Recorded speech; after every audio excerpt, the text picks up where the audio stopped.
Thanks so much for joining us tonight. I'm Lauren Lefkowitz, and with me tonight is Brett Chinn. And as we are getting started, I'll introduce what we're talking about, and I'll introduce Brett. She'll introduce herself. But I love to always know who's here with us. So if you're here in the live with us, let us know in the chat. Say hi and tell us any questions you have about procrastination and energy, or work efficiency, or just about anything. We're happy to answer, and always love for this to be a conversation with the community and not just at the community. So come on in with your hellos. Let us know how your day is going. And in the meantime, welcome, Brett. Hi, Lauren. Happy to be here. Yes, I'm so glad to have you. So I'm on this procrastination kick right now. I've just launched a program for procrastinators called Procrastinators Power Hour. We'll talk about that a little bit later, but it's really got me on this kick to really investigate why procrastination happens, what people's perspectives are on it, and what to do about it, because I haven't met a single person yet where I've said, oh, I'm procrastinating on something. And they say, well, that's weird. I don't procrastinate on anything. I get everything done exactly the way I'm supposed to. What's wrong with you? So if you can start, Brett, by just like introducing yourself, tell us who you are and a little bit about you. Sure. So, who am I? Big question. So my background is primarily in recruiting and sales, in the staffing industry, also in corporate recruiting. And I started my own business almost 3 years ago now. I was lucky enough to be hired by a startup to train all of their engineers on how to interview and create an interview metrics for them. And that really I got an itch for coaching. And so I started my own coaching and consulting business. And I do a lot of things. I work with people who might be at a crossroads in their career to figure out where it is they want to go. I also advise people on how to excel in their careers or get to the next level. And a lot of what I do is also coaching other female entrepreneurs, helping them start and scale their own businesses. In addition to that, I do some consulting with a search and staffing firm called Hire Capital, right? Bring them in new clients, expand their footprint, and also provide continual training and mentoring to their team. Awesome. That is quite an array of things. I love to hear that, because, similarly, I also coach, and I do a little of this and a little of that. And it's so much fun to have that freedom to just do whatever we want. Mm-hmm. What I find with me, I'm a year out of my corporate life, and I was always balancing my corporate life with some sort of side gig. So there was always urgency around what I did. So anything that I procrastinated was like stuff for me, about me, by me, without owing anyone anything, right? So I had a really good external drive for serving people. I had an internal drive for serving people and an external reason, right? There were deadlines, people needed stuff, there were urgencies. And I've learned, being out on my own and not having those urgencies, it's so much easier for me to procrastinate and just I'll do it later. I can launch that next month, and I can get more active on Instagram later. So that's my experience with procrastination, which was really surprising to me, because I've always been sort of a hustler. And so I'm just now discovering for me, what gets me motivated and what organizes me. But I'd love to hear your perspective on how procrastination has come into your life, what kinds of things you procrastinate on, what's your relationship with that? I relate to that a lot, in that I've just always worked with a sense of urgency. That's just what you do in recruiting and sales. It's, time kills all deals is something that all salespeople hear. But it's interesting for me, because I think we need to look at what motivates us, and also what drives us to get things done, which can be two very different things. For example, I might have a project, and I'm thinking of a specific project I'm working on right now where the deliverable isn't due until mid-August. Now, I have things that I could be doing along the way and touch points, etc. But I also find that I'm procrastinating that just because it's something that I love doing, the end product. But what I know that I tell myself, at least, maybe this is a lie, I tell myself that I work better under a deadline. Mm. And I also relate to, because I have clients and I would never drop the ball on a client thing, like, ever, right? Not ever. Yeah. But it's very easy for me to do that with myself. That said, so here's how, well, I'm going to take a step back. So I think there's like the business side of me, and then there's the other sides of me. One thing that I've learned, and Lauren, we've talked about this through having chronic health issues, is I can't procrastinate on my health. I just can't. And so when I do, because I do, when I go too long without resting, or push, I get a really big reminder of that is not good for you. And so I've kind of had to learn by making that mistake multiple times that I can't procrastinate on my health, and something that I'm still learning. In terms of my business, though, and this is something I teach my clients, it's all about, what is your goal? Now, for most people, most business owners, their goal is to make money. And so then it's like, okay, well, I have a billion things I need to do to make money. Well, what is the very first thing that you need to do to make money? It's the easiest thing is to make sales. Okay, so how do I make a sale? You talk to people. How do I talk to people? You post on LinkedIn, you do this, you post on Instagram. It's certainly not building the website or taking this course. All of those things might be important, but for me personally, like, I'm in the middle of a certification for something, and to be honest, I am procrastinating a little bit because I have other things that are a priority.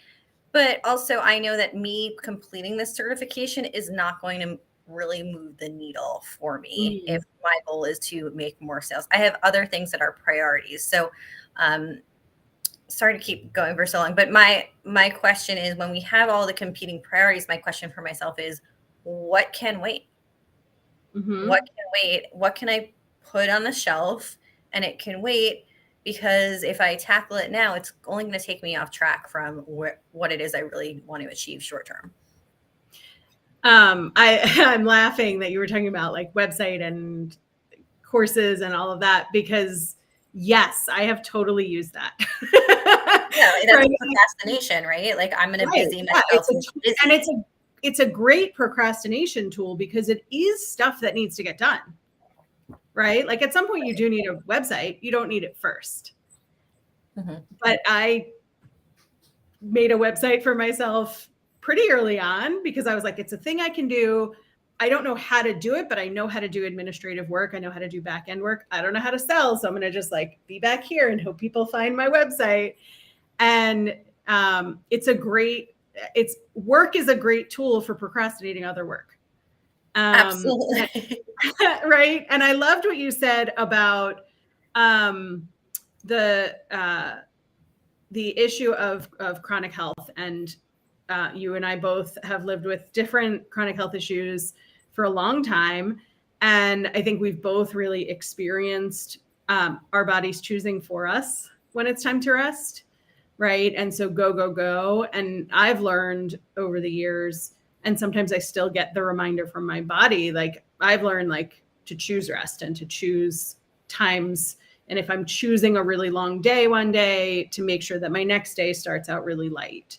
But I think that extends to, this compulsion to people please that I have, to not let anything fall, not let anybody down, let all of the procrastination stuff that happens be like for me, about me. And I always try to think of like the why behind it. Why do we procrastinate? Well, I think you brought up a good point when you said, I know how to do admin stuff, but I don't know how to sell. Part of what we do when we procrastinate is putting off things that are scary to us that we might fail at. Even if they are like the thing that you need to do, it's, well, that's a little scary. I even see it in myself sometimes where I'm like, I should reach out to that person. And I'm like, oh, maybe I'll do that later. And I have to catch myself. And it's nothing, it's like, I'm really have to say to myself, why are you afraid of reaching out to this person? But it's going out of our comfort zone. So we stick to what we're comfortable with. I think that's a big piece of it. I also see it a lot with people in my clients when I'm like, post on LinkedIn, post on Instagram, just put it out there. Tell people what you're doing. And I'll say, where's that post? Well, I've been working on it and tweaking it. And it's like, we also use the perfectionism excuse for procrastination, where in reality, you just got to get it done. So we're like, use all these crutches. Why do we do it? I really think it keeps us safe. It keeps us, or we feel safe. We feel comfortable. And I mean, and of course, we're going to talk about this with Energy Audit. There are things that we just don't like doing. We might even say that we like doing it, but we just don't like doing them. And so we put them off thinking, well, if I just, it's like, if you have that chair in your room that you put your laundry on, well, yeah, I'll fold that tomorrow. I'll fold that tomorrow. I'll fold that tomorrow. Right. Well, then you're like looking for that one orange shirt that's like, you have, hoping it's not wrinkled under all the other clothes. Yeah. Exactly. Yeah, I think fear plays a really big part. My fear, and a lot of the clients I work with, and I bet you get this too, because I know you work with high achieving people, we hate being beginners. I hate being a beginner. I hate opening myself up and saying like, I don't know how to do this at all. And in fact, I just posted something this evening that I'm interested to see how it goes. That's just a little bit of a nonsense post. That's just asking people to tell me very specifically how to cook a piece of chicken and broccoli for one. And I'm asking that, first of all, I'm a terrible cook. So like I have this whole kitchen, it's got fire in it, it's got cooling systems, all kinds of things to help with food preparation. And I just never really learned to cook, and I don't feel super interested in it, but I do feel overwhelmed when I walk into a kitchen and I have meat or vegetables or whatever without any direction. I know a lot of people who can just like walk into the kitchen, see what's in their fridge and whip something together. And that is so impressive to me. And I'm in my 40s. And like, if I'm going to learn to cook, I probably should have done that already. So I'm asking that question because what I've seen so far in the comments has been like, hey, here's how I do it. Right? Nobody's coming into the comments and saying, do you not know how to cook? Aren't you a grown woman? And that's the fear of being a beginner, that you come in as a beginner and you're like, I don't know how to do this. Can somebody help me? And the fear is that people are going to say, well, you're incapable. You're not smart enough for this. You're too weak for this. And so my procrastination and a lot of my clients comes from like, I don't want anybody to know I can't already do it. Well, I'm going to go back to the cooking. So first of all, I've taken cooking lessons, so I'll give you a quick lesson. But I enjoy cooking. But something I will say about cooking and any recipe that let's say you have a recipe, you don't start at the end of the recipe. You start by taking out your ingredients, doing something called mise en place. You put the ingredients in place. So again, I always go back to like, what is the exact one next thing that I need to do? And taking that pressure off it feels a lot less daunting. I don't need to make a souffle, which I can't do, by the way, but make a souffle. I need to take the eggs out of the fridge. Right. And even if it's like, and then we do that and we're like, that wasn't so bad. What's the next step? Same thing with like, talking about laundry, because I personally don't like folding laundry. If I fold one thing, okay, I can fold the next one.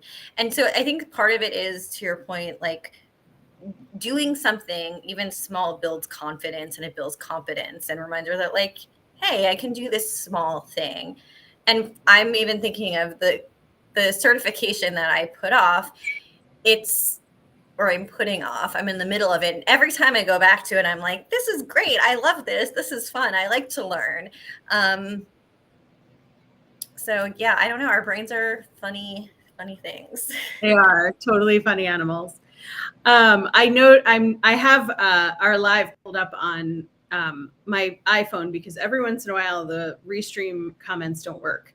And so we do have a few people on live with us. It's not showing up here on restream, but we have a comment from Jennifer Katz at the beginning of this conversation from when I mentioned the Procrastinator's Power Hour. We'll talk about that later, which is like a totally why I set that up, why I set up the Procrastinator's Power Hour is specifically for procrastinators like me to get things done. And it's 2 individual hours per week. It's a membership or a drop-in, kind of like a gym membership. And then you sign up for the individual yoga classes you want, but this is exercising your brain. And it gives us an opportunity to like sit with each other, be on a Zoom, be accountable, set our intention and say, this is the thing I've been putting off that I'm going to work on for the next hour, and then come back at the end and celebrate together what worked. Or say like, I chose too many things. Last week I had like 4 things I was going to do in the hour, and it was not a reasonable amount of time. And I got to come back and say like, I got 2.5 of this done, but I'm not able to do all of it. So I have the Power Hour set up that people can register for it until the minute before it starts, because it's for my procrastinators. It doesn't close until it actually starts. So that's my like current thing that I'm doing that's addressing procrastination. But I'd love to hear from you. You have an energy audit, and it sounds so interesting. I'm really intrigued. So I'd love to hear from you what that is and who does it serve? It can serve everyone. So the energy audit is it can do a lot of things. I just like love this exercise for so many reasons. It's great for procrastinators. It's great for people who are overwhelmed. It's also great for people who are like, why am I so tired at the end of the day? Or why do I start the day with this thing I need to get done, but I never do it? It can be used in so many ways. So what it is based on is this. There's this performance management theory of our 4 zones. And it's really great. I really love this theory. It's great if you've got a team and you're trying to figure out who's going to do what, where do they fit in, because not everyone has their same zone of genius. And a lot of us have heard that term, zone of genius. So the 4 zones are based on 3 things. It's our natural born talent. It's just the things that we're like, happen to be awesome at this.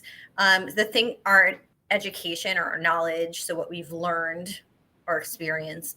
And the third thing is energy level. Does this fill me up or does it drain me? And so the 4 zones are, we have our zone of incompetence, which are the things that we're not good at, we don't know how to do, and like just should not be doing. For me, I always say that's like building a house, or like, don't know what I'm doing. I wouldn't want to do it. It just sounds awful. So in general, like most people don't have to deal with their zone of incompetence. Then we have our zone of competence, and these are things where we're okay at them. We know enough about them to get them done. Doesn't like thrill us. And this is where we get into do I delegate this? As a business owner or an entrepreneur, you tend to have a few things that fall into the zone of competence, like editing a website. I could hire someone to do that, but then it becomes a cost benefit analysis where, do I want to spend $1,000 to have someone do it like that? Or can I sit down and get it done in 2 hours? Probably something I might procrastinate. And then we have the 2 more zones. Our zone of genius is the things that we're really good at, we are really knowledgeable about, and that fill us up. Now, in an ideal world, that would be what we do all day, every day. For me, that's talking to people and coaching. and speaking, like all day, every day, love it. Yep. But most people don't get to just live in their zone of genius. And so we have this third one. This is the one I find the most interesting. It's our zone of excellence. It's something that we're really good at and we're really knowledgeable on, but it drains us after a while. This is where I see a lot of like burnout. Oh, well, I should be really good at this, or I'm really good at this. Why do I feel so burned out at the end of the day? That's Um, what the zone of excellence is like the last 5 years of my HR career. yeah. Right? Like I it was mean, my zone of genius for a long time, and it drove me and it thrilled me and it filled me up. And then it became my zone of excellence. Like I was really good at it. It didn't like live in my heart anymore. yeah. And so you're right. It led me right to burnout. And that's where I was in my last full-time role in recruiting sales. I was recruiting and making placements and thinking I'm supposed to be really good at this. Why am I so miserable? And also, Yeah. why am I not excelling anymore? And it was because that was no longer my zone of genius. And luckily enough, again, got hired to do that training gig and found, oh, that's actually my zone of genius now. So with all of that said, the energy audit is something anyone can do. You start it from like when you wake up to when you go to bed. You don't have to do your full day, but I recommend doing it so you can kind of understand like your own energy flow. And so you do it by the hour, the half hour, so 7 a.m., 8 a.m. And after that hour passes, you just sit there and write down, what did you get done in the past hour? And did that drain you? Did that add to your energy level, or did it stay neutral? Just without judgment. And you go through the day and you do that. And then I would recommend doing it for about 5 days, because every day is going to be slightly different. And we all have outside factors that influence our energy levels. And then reflect back and figure out, all right, hey, are there things that I don't need to be doing that I'm doing that I can delegate, give to someone else? Are there things that I thought I really liked doing that I actually feel drained after I do them? Also, hey, this is something I've seen a few times. Hey, I woke up with the intention to do X today and I didn't do X today. Okay, well, what did you do instead of X and why? Procrastination, maybe, but maybe it's something that you're like, I actually don't like X. And then maybe it's also something where, yeah, I meant to do X at 12 o'clock and 6 o'clock rolls around. I still haven't done it. Well, if X is something that you need to get done, like a deadline, a priority, something, where can we put that in your day where you have enough energy? Maybe you're coming off of something that fills you up and you're like, okay, I can get X done in half an hour. I'm feeling good. I can do this. So what it's really meant to do is, it can do a few things. If you're managing a team, it can figure out who does what, because everyone's zones are different and they're changeable. But for an individual person, I think it really can shine a light onto what you're doing versus what you're not doing. Because we all think that we do. And then also there's a lot of people out there who say, I haven't done anything all day. And then I have to remind them, you've done a lot. Well, if you've written down everything you've done, and you're one of those people that says, I don't get anything done, go back, reflect on everything you've accomplished that day. But more than anything, what I've found it helps for me is figure out my own energy flows. When is the best time for me to take phone calls? When is the best time for me to sit down and write social media posts or do whatever it is? Like, I know I'm not going to exercise at 7 a.m. It is just not going to happen. And so if I try to make myself exercise at 7 a.m, guess what gets procrastinated? The exercise. And then it gets to the end of the day and I'm too tired. So it just gives us a really nice framework. And I think can also, to your point, help identify when our zones are quite aligned with our current career choice or business choice. Yeah. That alignment piece is so important because I think like you and I are two great examples of the thing that felt like it brought us energy for so many years shifted. Yeah. And I see that a lot. And I'm sure you do too, in like mid-career people who feel like, oh, I chose this thing. This is what I do for a living. I guess I'm now like stuck with it. And there are so many opportunities to do something else, to shift a little to one way or a little to another way, or completely change like what you and I did and go out on our own, or, you know, take on a different career, or take something that was 10% of your job and make it your whole next job. And I see so many people procrastinating on that. And I did too, right? I like sort of had this like imaginary, I'll find another HR job and I'll like that better. And so the opportunity in, you know, sort of getting out of your own way and stopping procrastinating, you know, I see an opportunity in exploring and doing informational interviews, networking, getting to know what other people do and how they got there. But if you think of somebody who is in that situation, they're procrastinating doing something different because it's scary, because it's overwhelming, because they're a beginner, all the things that we talked about.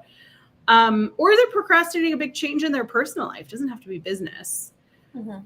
How would you advise somebody to just get started? What is, like you talked about before, one step? What is taking the eggs out of the fridge? For anybody? Well, I think, how do I approach it with clients? So I'm a big believer in creating what I call a purpose statement, because it's very rare that someone's purpose is their career. Some people, yes, some people like are Mozart and like that's it. But even then, like just because you're born really good at something, that could be your zone of excellence that you really like doing and then you move on from. So I think it's figuring out what brings you joy. Why are you here? It's that question of, if you could do anything in the world, you had all of the resources, what would you be doing? And there's no wrong answer to it. And there's also no, like my purpose statement, I would have to think back, but when I first did it, it was to inspire and empower people to be their best. Well, there's a billion professions that do that, right? I could be an athletic trainer, I could be a personal trainer, I could be a chef, like whatever. So it's then finding, okay, how do I want to do that? So I think it really starts with what's going to make me happy? I think that's always the big question. It's really figuring out what's going to make you happy. And there's not, some people will be like, oh, I know what I want to do. I'm going to quit my job, or I want to do this instead. For some people, that's more of a journey, and it's a lot of self-exploration. But I really think it starts from within. Yeah, I agree. I think the first step for me is permission, is like self-permission. Yeah. Because we talk ourselves out of doing things all the time. I can't, I don't have a choice. I mean, when I started my path to leaving HR, the first thing I said was like, I can't work fewer hours than I do. So I'm going to have to, you know, work around 80-hour weeks. And my coach said, if you say so.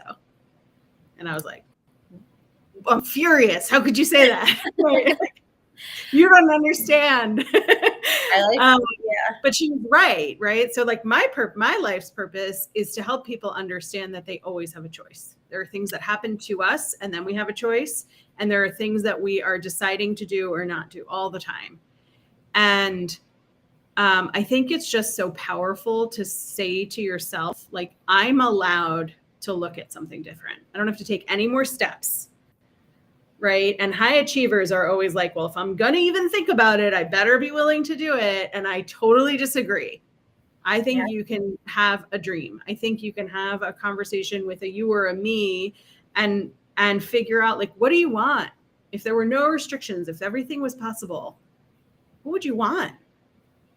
And also, to your point, giving yourself permission, not just to go for it, but to be open to that possibility There's really, I love you said, I also tell my clients that literally everything except for bodily functions are a choice.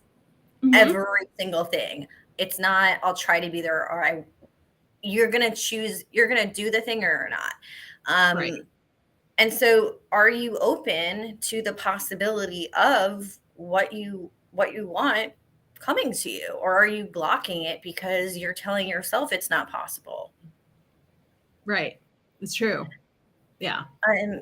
You had said something before that I wanted to come back to, but now it'll come back to me. Oh, I know what it was. So also with the, like, where do you start? If you do the energy audit, you might find things that surprise you, like, hey, I really enjoyed this conversation with this person. Or also, I mean, get people to compliment you. Really reach out to people. I actually did this to my best friend today, not to give myself an ego boost for something entirely different. I said, hey, 3 words to describe me in a professional setting. What would you say? Ask people what you're good at. What are you known for? What do they love about working with you? There's so many things that you might bring to the table that aren't what you put on a resume, but actually are really translatable. I love analogies, and I'm really good at analogies, and I use them all the freaking time. And Same. I would never put like great at analogies on my resume. Because, I mean, maybe someone would ask. I would ask about that if I saw it. But what that tells me is, all right, I'm good at analogies, which means I'm good at taking complex ideas and information and translating them to people in a way that they can relate to. Makes me a good coach. Like, so think of the things that you do that you enjoy, the conversations you've had. Go through, like, if you list out your task and how things make you feel, how can you incorporate more of that into your life? Might not be it professionally, but maybe personally, and through that you discover even more things that light you up, that might take you in a new direction. Yeah. And all of that points to starting small. Yes. Right. It does, because, you know, you and I both have upended our whole lives and changed the way that we work and the way that we live. And, but none of it was fast. You know, there's like, I always refer to the old Seinfeld, yada, yada, yada. Do you remember that? Where somebody would tell a story and then, like, yada, yada, yada, something absolutely crazy happens. And if you look at me now, like, oh yeah, I was in corporate HR, yada, yada, yada, I own my own coaching business. That yada, yada, yada started with me committing to 15 minutes of not checking my phone first thing in the morning. And that took a month. So it wasn't like I went from being a workaholic to owning my own business and like easy peasy. And I never would have imagined, when I started really looking at myself, that would even be an option. Like 3 years ago, Lauren would pop into the future right now and be like, what are you doing? Get back to the office. You know, you have to do it in iterations. You have to go easy enough on yourself and give yourself enough grace that, like, you're really choosing the steps and figuring out what you want to do. Yeah, it's interesting because I agree with you. We have to follow, like, we have to follow the recipe. We can't just say, like, all right, I put everything in a bowl, I'm going to put it in the oven. Right. You know, you have to make the cake and follow the steps and be patient.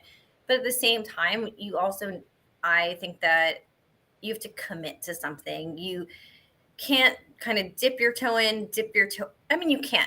I think I'm talking more about building a business, but if you find something that lights you up and makes you happy, make sure that you are, even if it's small steps, that you're committing to those small steps. And not letting perfection get in the way of progress. Yes. Yeah. A funny little thing. I was in a workshop the other day, and we were talking about, you know, powerful ways to take control of your work. And there was a whole list of different ways.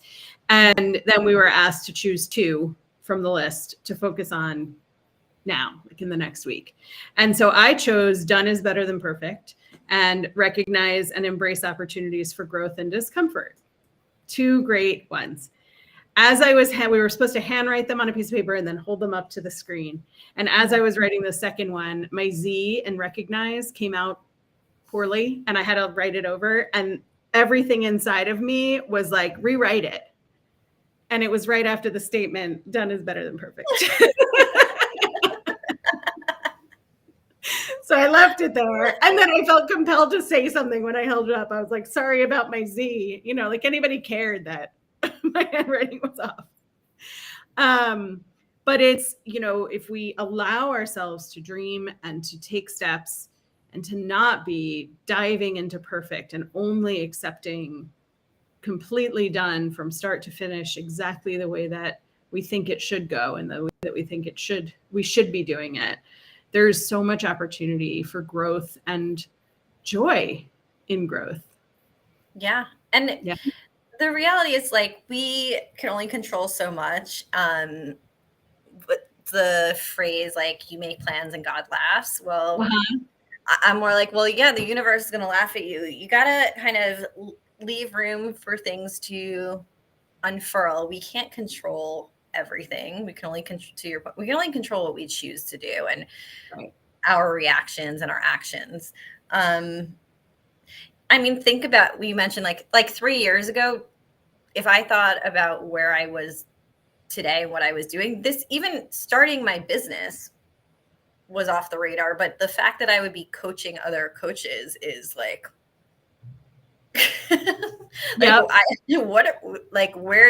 I would never have imagined it, but it's a beautiful thing to be open to possibilities and sort of following the journey, which sounds very esoteric. And, you know, I'm like very spiritual, but that's really what it's about. We're all on some journey. There's no like destination, and there's nothing saying that because wherever you are today, that's where you're going to be stuck for the next month, year, decade.